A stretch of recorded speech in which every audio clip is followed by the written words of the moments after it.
네, 안녕하세요. 정재한 형제입니다. 지난 영상에서 저는 바울과 실라 그리고 구약 말씀을 통해서 찬양은 기도의 응답을 가져온다고 말씀드렸습니다. 그리고 다윗의 하프 연주를 통해서 찬양에는 기름 부음이 임한다고 제가 여러분들께 말씀드렸으며, 주님은 저희의 찬양 가운데 거하시고 임하신다는 말씀을 여러분들께 알려드렸습니다. 오늘은 제가 성령님의 인도를 받는 방법에 대하여 알려드릴 것입니다. 제가 생각하기에는 성령님의 인도하심에 관한 주제는 저희 모든 크리스천에게 매우 중요한 주제입니다. 왜냐하면 저희 안에 계시는 성령님은 저희의 삶을 진리 가운데로 인도해 주시는 분이시고, 또 저희가 성령님의 음성을 들을 때 주님의 뜻 가운데 걸을 수 있기 때문입니다. 그리고 성령님의 인도하심은 눈에 보이는 기사와 표적처럼 가끔은 눈에 띄게 나타날 때도 있습니다. 제 간증을 말씀드리자면,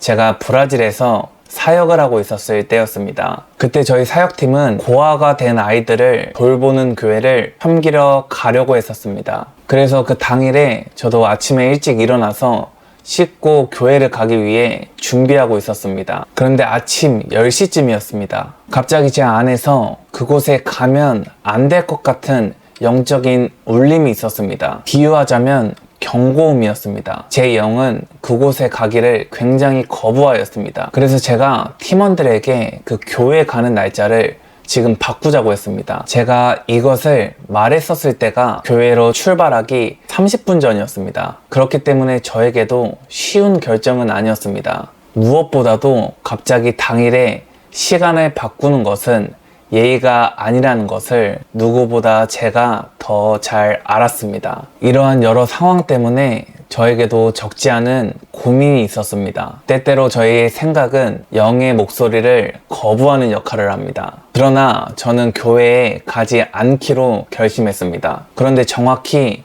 30-40분 후에 그 교회 목사님께서 저희 사역 팀원에게 전화를 하셨습니다. 전화 내용은 그 교회 바로 앞에서 총기 사건이 일어나서 사망자가 발생했다고 오지 말라는 말이었습니다. 그때 제가 교회를 가려고 했었을 때 불길한 경고음을 주셨던 것은 정말 성령님의 인도하심이었습니다. 이러한 성령님의 인도하심은 눈에 보이는 기사와 표적처럼 너무 실제적이었습니다. 그날에 성령님의 인도하심이 아니었다면, 그리고 제가 그것을 듣고 결정하지 않았더라면 저희 사역팀은 분명 그 위험한 상황에 놓여 있었을 것입니다. 여러분들께 이 간증을 말씀드리는 이유는 성령님이 저희를 어떻게 인도하시고 또 저희는 어떻게 해야 성령님의 인도하심을 받을 수 있는지에 대해서 구체적으로 여러분들께 알려드리기 위해서입니다. 먼저 성령님이 저희를 인도하시는 방법에 대하여 제가 여러분들께 말씀드리기 전에 여러분이 알아야 할 부분이 있습니다. 교계에서 많이 다루는 주제 중 하나가 바로 하나님의 음성, 성령님의 음성입니다. 그런데 너무나 많은 성도님들, 그리고 심지어 사역자까지 성령님의 음성을 육체적인 귀로 들으려고 한다는 점입니다. 만약 하나님의 음성을 여러분의 육체적인 귀로 듣기를 원하고 그것을 위해 기도하신다면 여러분은 아마 인생에서 수없이 많은 성령님의 음성을 놓칠 것이고, 또 심지어 하나님의 음성마저도 듣지 못할 것입니다. 왜냐하면 하나님은 영이시고 그분은 저희의 영과 교통하시는 분이시기 때문입니다. 성령님이 이 땅에 오신 신약시대에 하나님께서는 모든 크리스천을 성령님의 인도하심, 즉 내적 인도를 통해서 그들의 삶을 인도하신다는 점입니다. 함께 성경을 보겠습니다. 잠언 20장 27절 말씀입니다. 사람의 영혼은 여호와의 등불이라. 성령님이 이 땅에 오신 후로 신약 성경의 어디에도 하나님께서는 저희를 감각적인 인도를 통해서 저희의 삶을 인도하시겠다고 말씀하시지 않았습니다. 하나님께서는 저희의 영을 통해서 인도하시겠다고 성경은 말하고 있습니다. 또 로마서 8장 14절 보겠습니다. 무릇 하나님의 영으로 인도함을 받는 사람은 곧 하나님의 아들이라. 또 성경은 성령이 친히 우리의 영과 더불어 우리가 하나님의 자녀인 것을 증언하시나니 라고 말하고 계십니다. 따라서 저희 모두는 하나님의 음성, 성령님의 음성이 저희의 육체적, 감각적인 인도가 아니라 영의 인도라는 것을 저희 모두는 알아야 하며 주목해야 합니다. 이제 그럼 제가 여러분께 성령님이 저희를 어떻게 인도하시는지에 대해서 알려드리겠습니다. 성령님께서 저희를 인도하시는 방법에는 크게 세 가지가 있습니다. 첫 번째는 성령님께서는 저희에게 하나님의 말씀을 생각나게 한다는 것입니다. 그리고 두 번째는 거듭난 자의 양심을 통해서 저희를 가르치신다는 것입니다. 그리고 마지막으로 세 번째는 여러분의 영에 있는 내면의 내적 증거를 통해서 여러분을 인도하신다는 것입니다. 때때로 영적인 것에 대해서 제가 여러분들께 설명할 때 저한테도 쉽지 않을 때가 많습니다. 특히나 이 내적 증거는 말로 풀어 설명하기가 굉장히 어려웠습니다. 그런데 제가 성경을 보다가 굉장히 비슷한 예를 찾았습니다. 함께 사도행전 27장 9절에서 11절까지 보겠습니다. 여러 날이 걸려 금식하는 절기가 이미 지났으므로 항해하기가 위태한지라 바울이 그들을 권하여 말하되 여러분이여 내가 보니 이번 항해가 하물과 배뿐만 아니라 우리 생명에도 타격과 많은 손해를 끼치리라 하되 백부장이 선장과 선주의 말을 바울의 말보다 더 믿더라. 분명 항해에 대해서는 바울보다 선주와 선장들이 더 많은 지식과 경험들이 있었을 것입니다. 그래서 이성적으로 봤을 때는 백부장이 바울의 말이 아니라 선주와 선장의 말을 듣는 것이 더 합리적일 수 있었습니다. 그러나 결과는 어떻게 됐죠? 배는 풍랑으로 인해서 선원들이 짐을 바다에 버려야 했었으며 심지어 배의 기구들마저도 버리고 목숨까지도 위태로웠습니다. 정말 바울의 말이 실제가 되었습니다.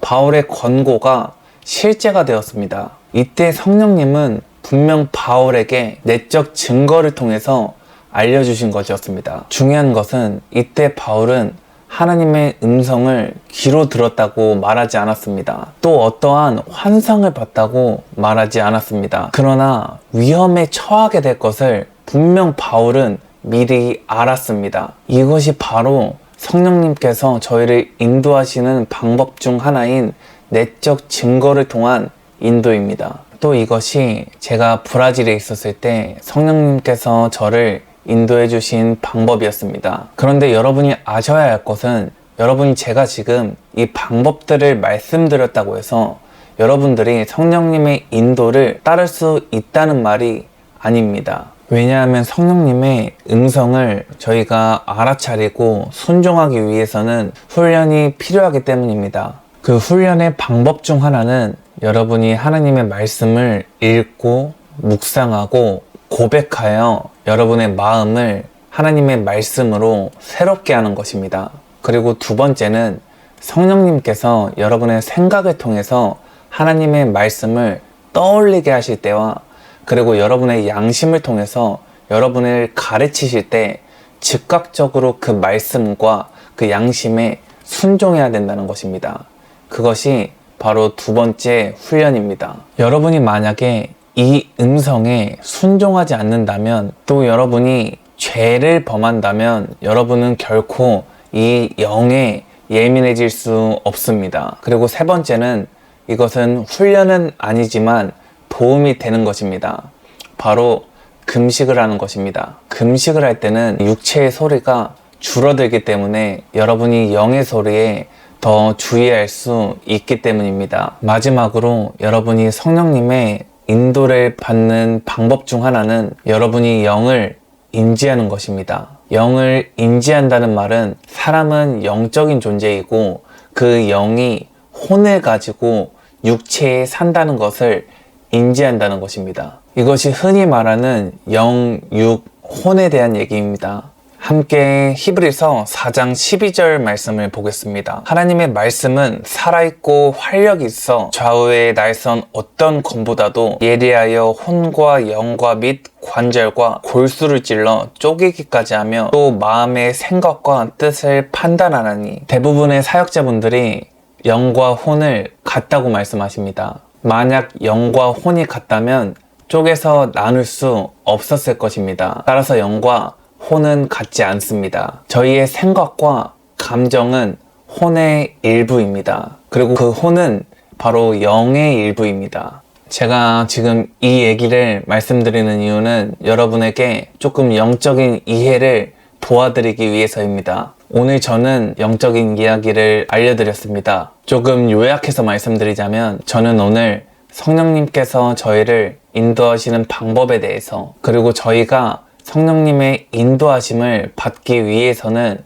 저희의 삶에서 어떻게 해야 하는지 구체적인 훈련 방법을 여러분들께 말씀드렸습니다. 오늘은 여기까지입니다. 축복합니다.